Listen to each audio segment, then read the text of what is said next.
Hello and welcome to my channel, ClarissaVLOGS. I'm so excited to share with you my Anastasia Modern Renaissance palette. So I'm just going to jump straight into it.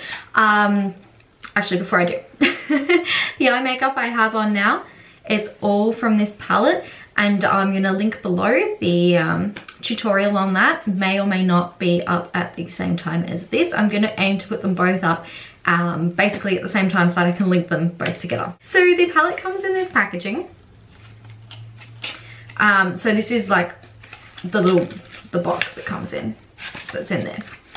So on the back it'll tell you what you can expect to see in there.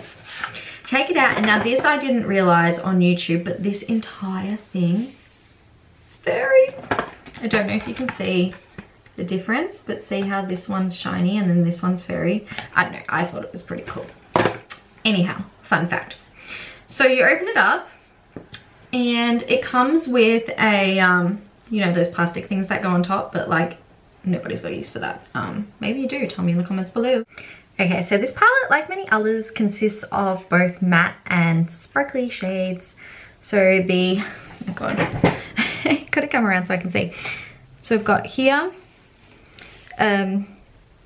Primavera, Vermeer, Venetian Red, Antique Bronze, Tempera, and Golden Ochre. They're all sparkly colors. Golden Ochre, it's got a little bit of shimmer in it. It's quite low. So is Tempera. It also has on the mirror a little Anastasia sticker. I'm going to leave that on there so I don't scratch it. I kind of like that it says Anastasia there. I don't know why. But let's just take a moment to appreciate these colors. Now I'm going to swatch them all for you. So if you want to see what they look like on my skin tone, you can. It also comes with this brush here. Now I haven't used it, but we can, you know what? We'll use it together. It feels okay. It's got a small end and a fat end, so I guess this is to place and this is to blend, if I had to guess. But let's use that, and I'll put it, actually let's swatch. So I've just kind of placed the palette on my lap. You can see the colors, they do show up, some show up more than others. The colors on my arm are corresponding to the colors on the palette that are closest to my arm, and they're also in the same order as on the palette. If we bring it up close, I have done a couple of swipes for some of them. Some of them did start quite light and then build. I could have built them more, but I didn't want to go crazy on it because I don't think it's that realistic. I think the good thing is that it is buildable. And this here is what the other side of the palette looks like. And again, some start off lighter than others. For those of you interested, this is what the full palette looks like on my arm, so you can see it against my skin tone and see how colors look. Again, you could build these colors up to be darker than what I showed. I showed just a couple of maybe 2 to 3 lines, as in times going in. I just didn't want to, you know, I don't think there's a point putting the whole palette on your arm because that's not that realistic, right? Maybe for some people it is, I don't know. Now, something I noticed, given that I just did my makeup using it, is, let me get a brush to show you. So I'm going to use a normal kind of fluffy brush that I used for my transition. I noticed there's quite a lot of fallout. So there's no fallout there. Let's just go to this color here, Raw Sienna. Now that's not pressing very hard, and you'll notice there's quite a bit of fallout there, and it does come off quite easily. That's not necessarily a bad point per se. You just need to make sure you tap your brush before you use it.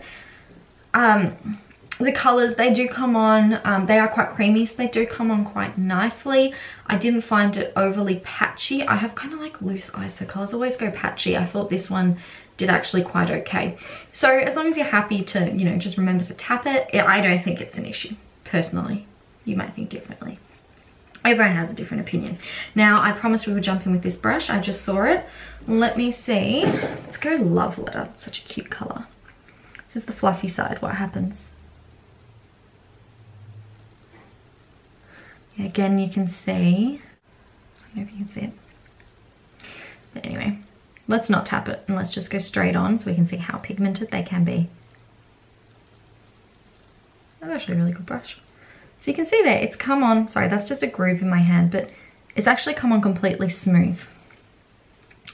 Let's take 2 colors with the small side and see if the large side blends it.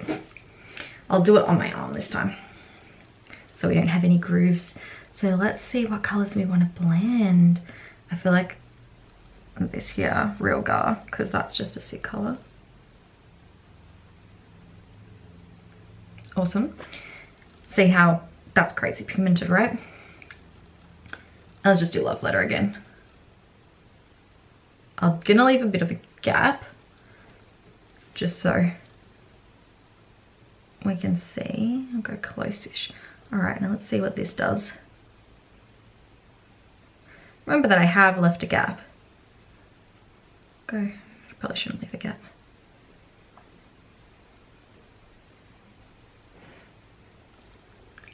So it actually displaces the color quite nicely. You can actually use that to blend quite easily. I know it looks like a bit of a mess and it's like, well, you've got 2 lines next to each other I haven't blended. I left a gap. So that does show that if you work it, it is going to move, and that's what you want. You want something that moves to begin with, but then stays when you set it. So you can have a bit of playtime, move it around, get the desired effect you want, and then just lock it into place. Bam, like that. One more thing on size. It's actually a little bit smaller than I thought it would be. So when I compare it to my Tarte palette, I actually thought this was going to be quite a bit bigger. It's not. It's actually kind of small. So that's my Tarteist Pro Palette, and I'll just open them up so you can see inside. So these are actually kind of small colors, but whatever. So overall with this palette, I love the way the colors come out. I love the colors themselves. I think they are absolutely gorgeous. So I think it's a really beautiful palette. It is on the expensive side. It retails for $75. That's Aussie dollars in Sephora in Australia. $42 US in the US. Good news is you can ship it from the US. I bought it actually off the Anastasia website for $42 US and then paid the shipping to bring it across.